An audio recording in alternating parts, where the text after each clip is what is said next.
North America 32 లక్షలకే MBBS ప్రపంచవ్యాప్తంగా గుర్తింపున్న degree.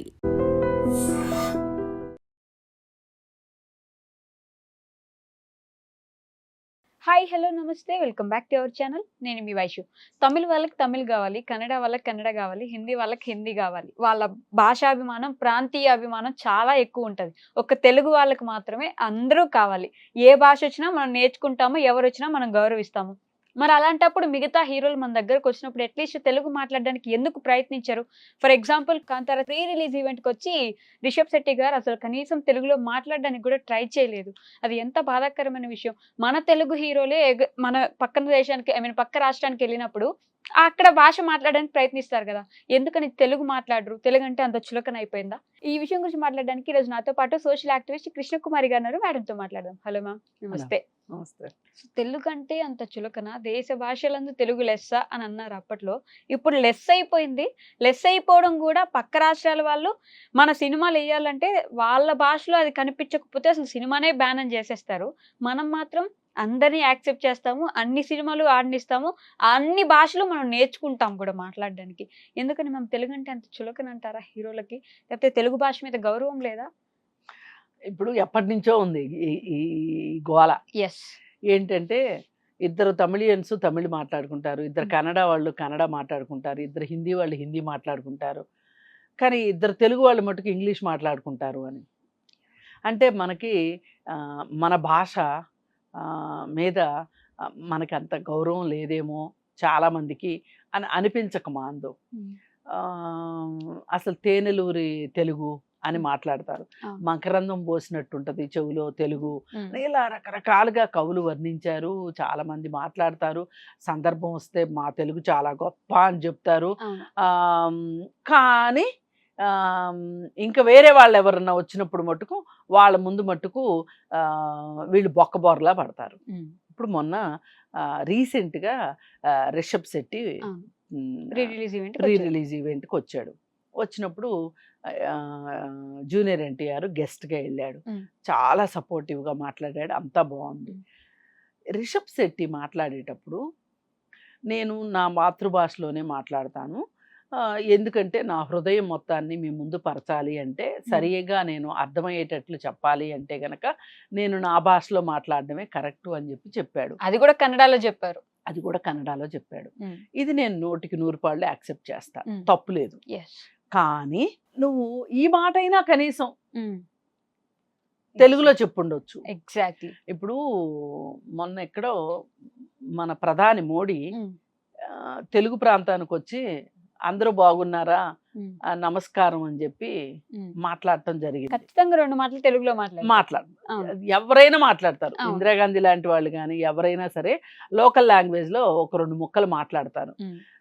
తర్వాత ఇంకా వాళ్ళ వీలుని బట్టి ఏ భాష బాగా మాట్లాడగలం అనుకుంటే ఆ భాష మాట్లాడతారు. మరి కనీసం అంత మాత్రం కూడా ఎందుకు రిషబ్ శెట్టి చేయలేదు? రిషబ్ శెట్టికి భాషాభిమానం ఎక్కువైందా, కళ్ళు నెత్తి మీదకి వచ్చినాయా? ఇది కేవలం భాషాభిమానం అనుకోవటానికి లేదు. ఎందుకంటే ఇంతకుముందు తెలుగులో మాట్లాడిన సందర్భాలు ఉన్నాయి. అట్లాంటప్పుడు ఇది భాషాభిమానం కాదు. ఇది ఏంటి అంటే ఈ మధ్యకాలంలో ఒక సినిమాకి సబ్ టైటిల్స్ తెలుగులో వేశారని కన్నడ వాళ్ళు బ్యాన్ చేశారు. ఇప్పుడు ఇదంతా అతను కన్నడ ప్రజల్ని ప్రసన్నం చేసుకుంటానికి. అప్పుడు తెలుగులో ఎందుకు సినిమా వేసుకోవడం? కన్నడలో మాత్రమే వేసుకోవచ్చు కదా. ఆ కన్నడలో రిలీజ్ చేస్తే చూడరు కదా, తెలుగులో రిలీజ్ చేస్తేనే చూస్తారు కదా. మరి అందుకని వీళ్ళు ఎలాగో చూస్తారు, కానీ కన్నడ వాళ్ళని ఇంకొంచెం ఎక్కువ ఇంప్రెస్ చేసుకోవాలి, కన్నడ వాళ్ళకి నేను ఇంకా దగ్గర అయిపోవాలి, అయితేనే నాకు మంచి విజయం వస్తుంది. ఇప్పుడు ఇంట గెలిచి రచ్చ గెలవమన్నారు కదా, అందుకని ఆయన ఏంటి కన్నడలో ఆయన మంచిగా అనిపించుకోవాలి. అందుకోసం అని చెప్పి కన్నడ వాళ్ళని కాస్త వాళ్ళకి సోంపు జల్లాడు అనమాట. ఇంతకు ముందు సిద్ధార్థ విషయంలో కూడా కన్నడలో అసలు థియేటర్లు ఇవ్వలేదు, పూర్తిగా ఎవరు సపోర్ట్ చేయలేదు ఏ హీరోలు. అప్పుడు శివకుమార్ గారు మాత్రమే వచ్చి ఇక్కడికి వచ్చినప్పుడు సారీ చెప్పారు సిద్ధార్థకి, అలా జరిగినందుకు మమ్మల్ని క్షమించండి అని. ఇప్పటి వరకు ఏ హీరో కూడా కన్నడలో కాకుండా తెలుగులో మాట్లాడడానికి ప్రయత్నించట్లేదు. వాళ్ళ భాష మాత్రమే కావాలి.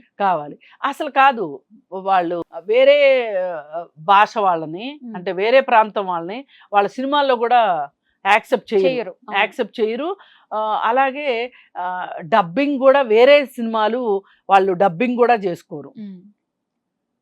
చాలా ఉన్నాయి ఆ కన్నడ వాళ్ళకి. మళ్ళీ పైగా ట్యాక్సులు రాయితీలు కానీ ఏమీ ఇవ్వరు. అందుకని చచ్చినట్లు ఇప్పుడు రిషబ్ శెట్టి అంటే కాస్త చూడడానికి బాగానే ఉంటాడు. ఒకప్పుడు కన్నడ వాళ్ళు అసలు కొంతమంది అసలు బాగుండేవాళ్ళు కాదు. అయినా కానీ వాళ్ళ సినిమాలను వాళ్ళు ఆదరించుకునేవాళ్ళు. ఆ పిచ్చ బాగా ఉండేదన్నమాట. అందుకని ఏది ఏమైనా వాళ్ళ భాష కూడా అక్కడికి వెళ్తే అదే మాట్లాడాలి. అంటే వాళ్ళకి ఇప్పుడు బెంగళూరు ఉంది, బెంగళూరులో తెలుగు మాట్లాడతారు, ఇంగ్లీష్ మాట్లాడతారు. అదేమి లేదు, అంటే వాళ్ళు ఉడికిచ్చే దగ్గర ఉడికించుకుంటారు పప్పులు.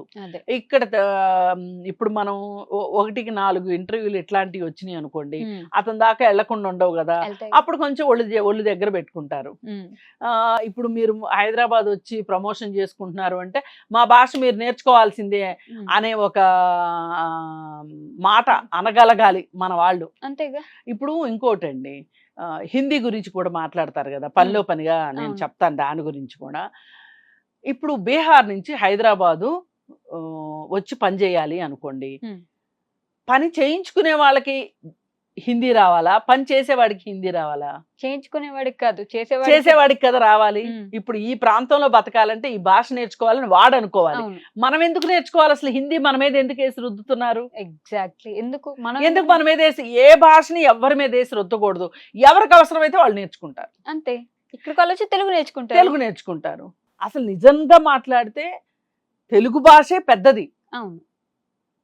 కన్నడ భాష కన్నా, తమిళ భాష కన్నా, మలయాళీ భాష కన్నా తెలుగు మాట్లాడే వాళ్ళే ఎక్కువ మంది ఉన్నారు ప్రపంచంలో. కానీ ఈ విషయం ఒప్పుకోరు కదా. ఒప్పుకోరు. అసలు తెలుగుకి తమిళతో పాటు ప్రాచీన భాష హోదా కూడా ఉంది తెలుగుకి. కానీ తమిళ భాష నుంచి అన్ని భాషలు పుట్టినాయి అని ఆ మధ్య కమల్ హాసన్ అన్నందుకు కూడా కర్ణాటకలో చాలా గొడవలు జరిగినాయి. కానీ కమల్ హాసన్ మాట్లాడేది కూడా తప్పే. కానీ ఈ దక్షిణ భారతదేశంలో ఉన్న భాషలన్నిటికీ పుట్టిల్లు ఏది అంటే ద్రవిడ భాష అనే ఒకటి ఉంది. ఆ ద్రవిడ భాష నుంచి ఈ భాషలన్నీ ఎవాల్వ్ అయినాయి తప్పితే ఒక తమిళ నుంచి కన్నడ పుట్టలేదు, కన్నడ నుంచి తెలుగు పుట్టలేదు. అందుకని మనం అందరం ఒకటే, ఒక రకంగా.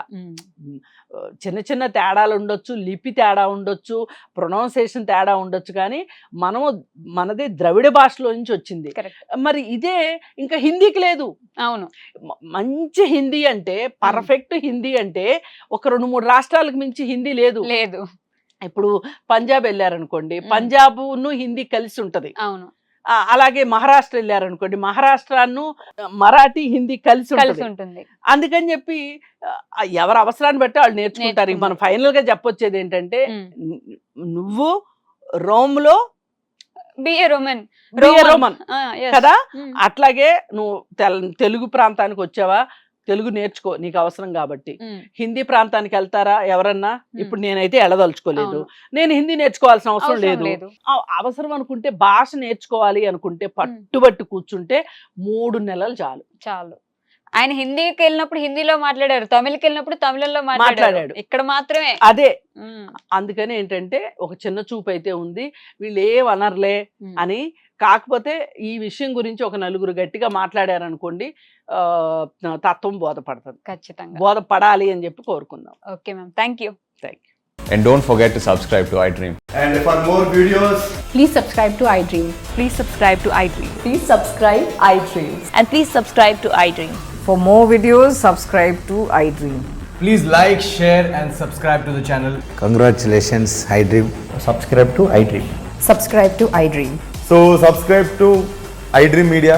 iDream ki iDream team andarki huge congratulations. Please subscribe iDream Media. Please subscribe to iDream. Subscribe iDream. Please subscribe to iDream.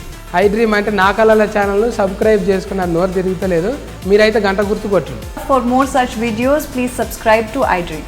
Subscribe to iDream. Please subscribe to iDream. Please subscribe iDream Media. Please do subscribe to iDream. Please subscribe to iDream Media. For best entertainment and information, please subscribe iDream.